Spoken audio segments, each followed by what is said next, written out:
Iteka n'umunezero ntangere vyo gusubira kubana namwe banywanyi bacu mubana natwe makuru n'ibiganiro vya misi yose tubandanya gushikiriza kuri no mbonesha kure yacu ari nayo yanyu Muhuza TV.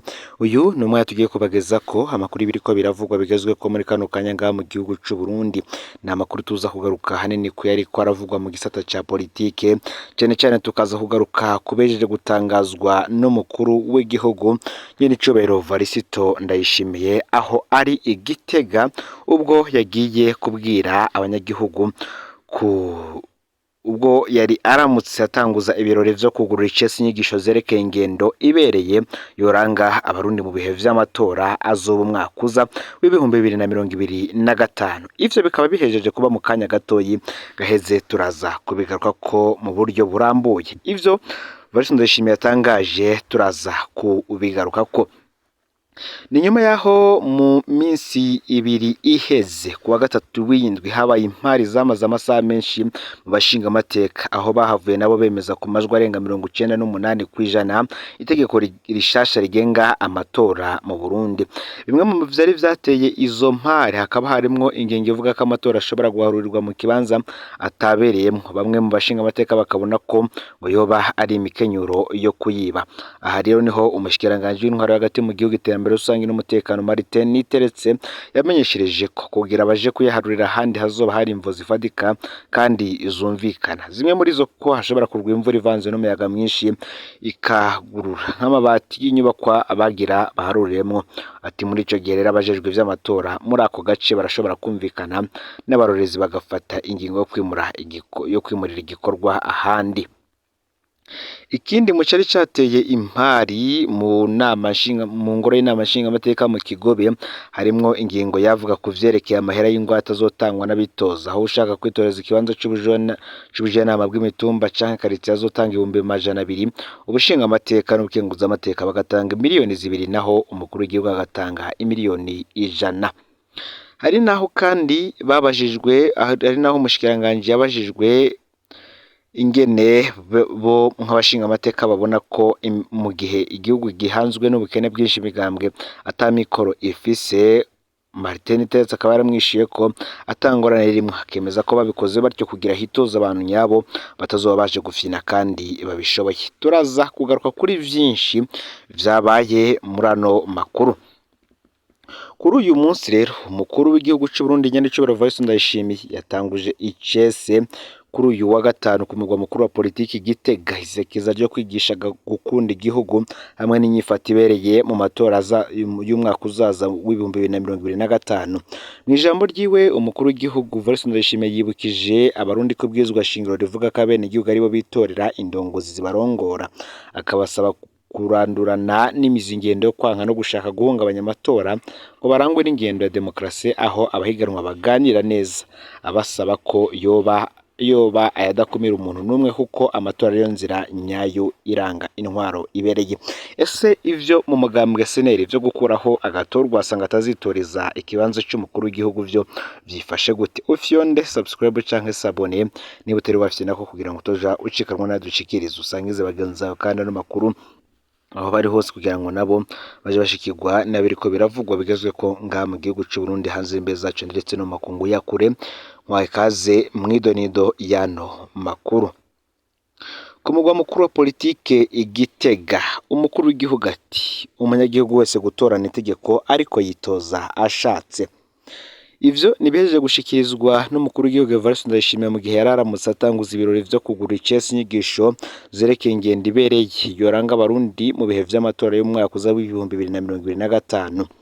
Umukuru w'igihugu Varisito Ndayishimiye akaba avuga ko gutora uzokurongora ko ari itegeko ariko ko hitoza ubushatsi. Akaba yamenyesheje abanyamigambwe gushira imbere abagabo n'abapfasoni b'indyamunyu nayo batamushimye abanywanyi ntibazotinye gutora uwundi abaja imbere. Avuga kandi ko uwitoje wese ko azaca aronka igiti, agatanga akarorero ko ngo mu Burundi harimwo abanyagihugu baba 12,000,000 ngo ari nayo mpamvu bategezwe kuboneka bakibaja imbere y'abanyagihugu kuko ngo bose ntiboronka ibiti.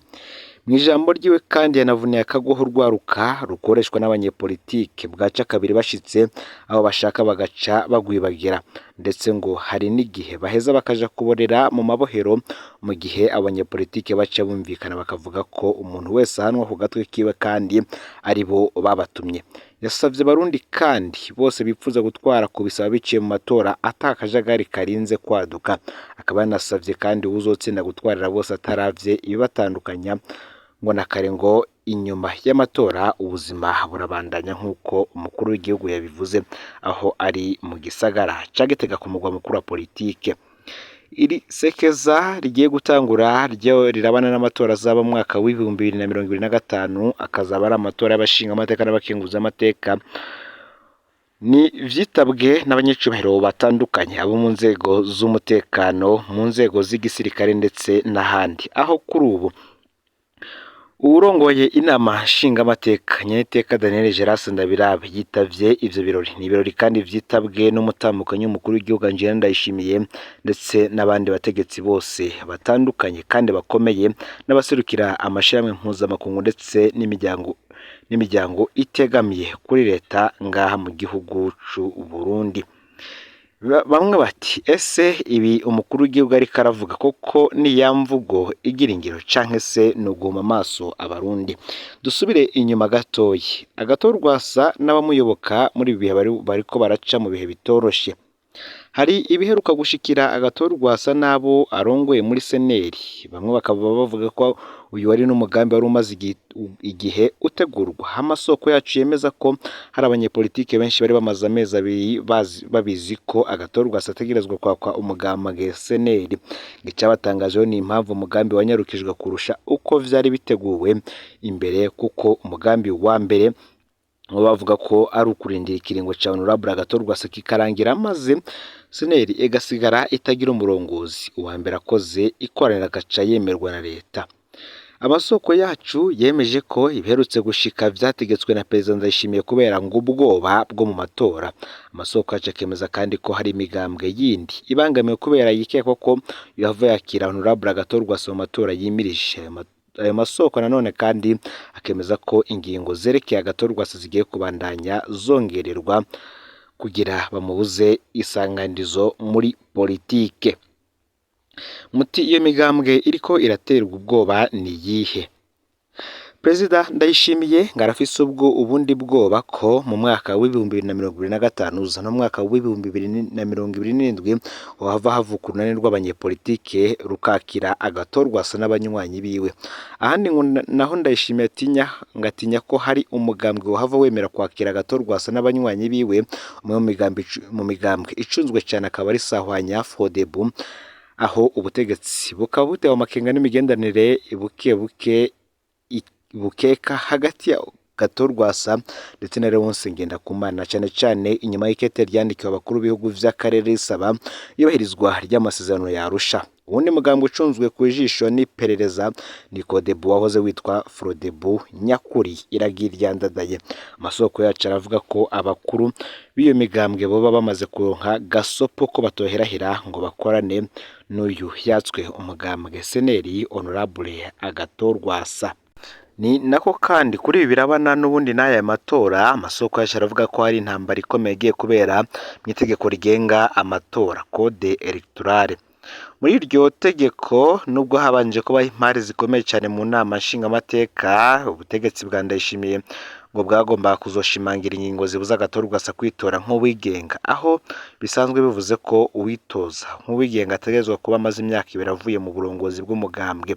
Mu bijanye n'amatora y'abashinga amateka, uwigenga ngatorwa aruko akwije ibice 40% by'amajwi yaho yitoreje. Amasoko yacu akavuga ko hagiye kongerwamwo kandi ingingo zivuga ko witoje ku izina ry'umugambwe mushasha ategerezwa kuba amaze imyaka 2 yaravuye mu burongozi bw'ubundi mugambwe. Ivyo byose ngo bikazokorwa kugira Agathon Rwasa ntaronke uwundi mugambwe umutanga nk'umukandida. Hoba kandi hariko hariyumvirwa ingingo zijanye no kumubuza kuja mu runani rwovuka mu matora. bamwe bakavuga ko ibi bintu intwaro Ndayishimiye iriko irakora ku mugambwe SNL na Agathon Rwasa bitandukanye rwose n'ingingo ya demokarasi kandi binafise intumbero yo guheraheza demokarasi yubakiye ku migambwe myinshi mu Burundi.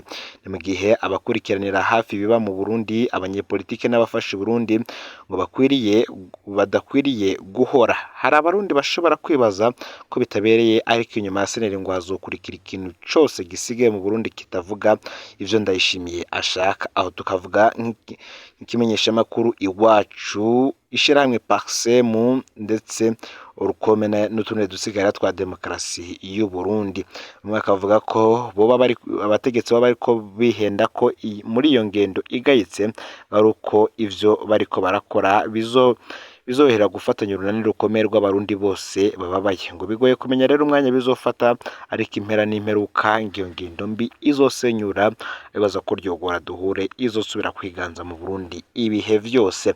Aya niyo makuru yaragezwe ko muri kano kanya. Ufyonde subscribe canke sabone ni utari wafyonda ko kugira ngo tujicikana nadushikiriza usangiza no makuru bagenza aho baherereye hose kugira ngo nabo baje bashikirwa nayo biriko biravugwa bigezweho nga mu gihugu cy'u Burundi hanze imbezi igihugu cy'u Burundi ndetse no makungu ya kure. Numuza TV Imana ibahezagire.